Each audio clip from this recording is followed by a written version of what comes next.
This is something I find really interesting. Is I know the basic answer to this question is just purely acting. But I listen to Howard Stern a lot, and he's like one of the best interviewers I've ever heard. And I think he's just a fascinating interviewer. And one of the things he asks actors sometimes, or in terms of people who actually have movies where they play romantic characters or they have intimate sequences, is this concept of how do you not actually emotionally fall for the person that you're working with. And I know that you're acting, and I totally get that, but I find that interesting in terms of like, do you have conversations about that? Because you're working so closely in such close proximity, you're playing characters who are in love with each other, that are physically together.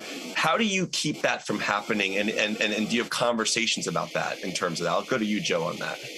Well, there's something great that a friend of mine who's an actor told me, which is a lot of actors know the importance of action, but they don't know the importance of cut. And I think you just have to be aware of both those things. And when you're playing a character who's different to you and the other person's playing a character who's different to them, it's when cut happens, it's you're different people. So I think that just on screen, it's like, oh, these two people, wow, look at this conversation, it's flowing.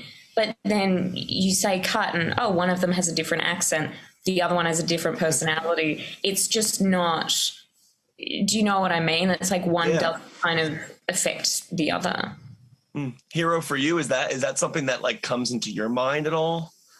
Yeah, no, I think Joe explained it really well. I think that summarized it perfectly. And you do put so much effort in preparing and planning for the role that you are hopefully aware that it's not yourself because you've kind of dissected it prior.